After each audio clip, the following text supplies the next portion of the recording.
మనిషి నూరేళ్లు బతకగలిగేది కేవలం నరాల బలం మీద మాత్రమే కాదు, నడవడిక బలం మీద. అమెరికా మాజీ అధ్యక్షుడు జిమ్మీ కార్టర్ నూరేళ్లు బతికి నిన్న చనిపోయారు. ఆయన 39వ అమెరికా అధ్యక్షుడు. 1977 నుంచి 1981 వరకు ఆయన అమెరికా అధ్యక్షుడిగా పనిచేశారు. Jimmy Carter less known politically, more known socially అంటారు. రాజకీయంగా ఆయన కొంత డార్క్ హార్సే, అంటే రాజకీయంగా అంత పెద్ద ఎక్కువ పాపులారిటీ ఉన్న వ్యక్తి కాదు. యాక్చువల్లీ 1977కు ముందు, అంటే ఆయన టర్మ్ రాకముందు అమెరికాలో వాటర్ గేట్ స్కామ్ అని చెప్పి ఒక స్కామ్ జరిగింది. ఆ తర్వాత election promise, corruption less, honest, transparent America, అవినీతి లేని, నిజాయితీబద్ధమైన, పారదర్శకమైన అమెరికాని సృష్టిస్తామని చెప్పి ప్రామిస్తో ఆయన అధ్యక్షుడయ్యారు. ఆ తర్వాత అధ్యక్షుడిగా ఉన్న టైంలో ఆయన చాలా మంచి పనులే చేశారు. ఆయనకి తర్వాత నోబెల్ పీస్ ప్రైజ్ కూడా వచ్చింది. జిమ్మీ కార్టర్ అమెరికా అధ్యక్ష పదవి ముగిసిన తర్వాత చాలా పాపులర్ అయ్యారు. ముఖ్యంగా కార్టర్ సెంటర్ అని చెప్పి ఒక ఎన్జిఓ లాంటిది స్టార్ట్ చేసి చాలా మందికి హెల్ప్ చేశారు. మానవ హక్కులు, ప్రజాస్వామ్యం, ఆరోగ్యం, ఇలా రకరకాల అంశాలు తీసుకుని ఈ కార్టర్ సెంటర్ పనిచేస్తూ వచ్చిందనమాట. ఆయన ఈరోజు అమెరికాలో మృతి చెందారు. జిమ్మీ కార్టర్ అమెరికా అధ్యక్షుడిగా చేసిన అనేక అంశాలు మనం ప్రత్యేకంగా ఇక్కడ చర్చించుకోవాలి.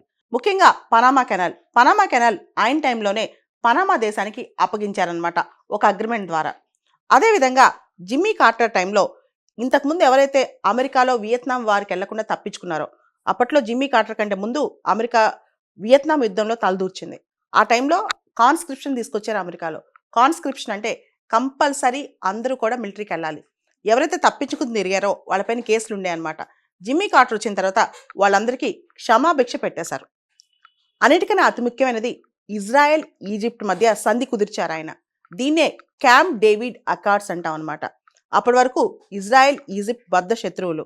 తర్వాత క్యాంప్ డేవిడ్ అకార్డ్స్ అయినాయి అనమాట 1981 ఆయన టైంలో. ఆయన టైంలోనే ఈ క్యాంప్ డేవిడ్ అకార్డ్స్ అనేవి చాలా పాపులర్ కూడా అయినాయి. అంతకంటే ముఖ్యంగా ఆయన గురించి చెప్పుకోవాల్సింది జిమ్మీ కార్టర్ లేదా కార్టర్ డాక్ట్రిన్ అనమాట.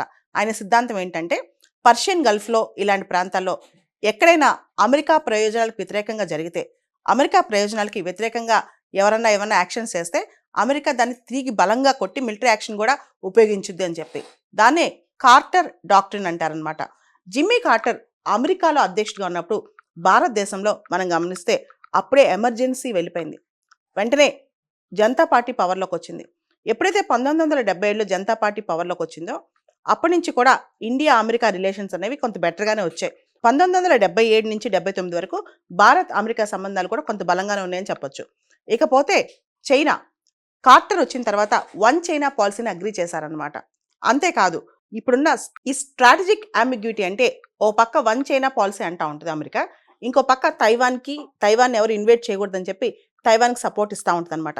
ఈ స్ట్రాటజిక్ అంబిగ్యూటీ అనే కాన్సెప్ట్ని అమెరికా తీసుకొచ్చింది జిమ్మీ కార్టర్ టైంలోనే అనమాట. సో జిమ్మీ కార్టర్ టైంలో మనం గమనిస్తే చైనా మరియు తైవాన్ పాలసీ, తర్వాత పర్షియన్ గల్ఫ్, ముఖ్యంగా అదే టైంలో ఇరానియన్ రెవల్యూషన్ వచ్చింది, ఇరాన్లో విప్లవం వచ్చిందనమాట. అప్పటి వరకు అమెరికా క్లోజ్గా ఉన్న పహ్లవీ డైనస్టీ ఆ రోజుతో ఎండ్ అయిపోయింది. 1979 ఇరానియన్ రెవల్యూషన్ అనమాట. ఆ తర్వాత పర్షియన్ గల్ఫ్ ఇలాంటి ప్రాంతాలు వెస్ట్ ఏషియాలో అమెరికాకి కొంత భయం బయలుదేరిందనమాట. నాకు సపోర్ట్ ఎవరుంటారు, ముఖ్యంగా ఆ ఏరియా అంతా ఆయిల్ కదా. సో ఆ టైంలో కార్టర్ డాక్ట్రిన్ తీసుకొచ్చారు. అంటే పర్షియన్ గల్ఫ్లో అమెరికాకు వ్యతిరేకంగా ఎవరైనా చేస్తే మేము వెంటనే యాక్షన్ దిగుతామని చెప్పి కాస్త అగ్రెసివ్ ఫారెన్ పాలసీ కూడా పర్షియన్ గల్ఫ్లో ఆ టైంలో ప్రపోజ్ చేసింది అమెరికా జిమ్మీ కార్టర్ టైంలో అనమాట. ఇకపోతే జిమ్మీ కార్టర్ టైంలో కోల్డ్ వార్ పీక్లో ఉంది. అమెరికా ఒకవైపు, సోవియట్ రష్యా ఒకవైపు ప్రపంచంలో 2 క్యాంపులు నడిపిస్తున్నాయి. దాన్ని కోల్డ్ వార్ అంటాం. క్యాపిటలిజం ఒకవైపు, కమ్యూనిజం మరొక వైపు అనమాట. ఈ టైంలో డిజార్మమెంట్, ఆర్మ్స్ లిమిటేషన్ అనేది చర్చలోకి వచ్చింది. సాల్ట్ అని చెప్పి strategic arms limitation treaty, salt 2 అనేది జిమ్మీ కార్టర్ టైంలోనే డిస్కషన్ వచ్చింది. జిమ్మీ కార్టర్ దీన్ని సైన్ చేస్తారనమాట. జిమ్మీ కార్టర్ ఎర్లీ లైఫ్లోకి వస్తే ఆయన అమెరికాలోని జార్జియా అనే స్టేట్లో పుట్టారనమాట. జార్జియా అనే స్టేట్ నుంచి ఆయన నేవీలో పనిచేస్తారు. తర్వాత జార్జియా స్టేట్కి సెనేటర్ అవుతారు. తర్వాత ఆ స్టేట్కి గవర్నర్ అవుతారు ఆ స్టేట్ నుంచి. అక్కడి నుంచి ఆయన డెమోక్రటిక్ అభ్యర్థిగా ప్రెసిడెంట్గా ఎలక్ట్ అవుతారనమాట. ఇట్లా అంచెలంచెలుగా ఎదిగారు. చిన్న స్థాయి నుంచి పెద్ద స్థాయికి ఎదిగారనమాట జిమ్మీ కార్టర్ చాలా స్ట్రైట్ ఫార్వర్డ్గా ఉండేవాళ్ళు, హానెస్ట్గా ఉండేవాళ్ళు, ట్రాన్స్పరెంట్గా ఉండేవాళ్ళు. అంతేకాదు ఆయన అమెరికా అధ్యక్షుడు అయ్యే టైంకి అమెరికా కాస్త డౌన్ ఫేజ్లో ఉందని చెప్పొచ్చు అనమాట. ఒకటి వాటర్ గేట్ స్కామ్ అని చెప్పి అంతకుముందు ఒక పెద్ద కరప్షన్ స్కామ్ జరిగింది అమెరికాలో.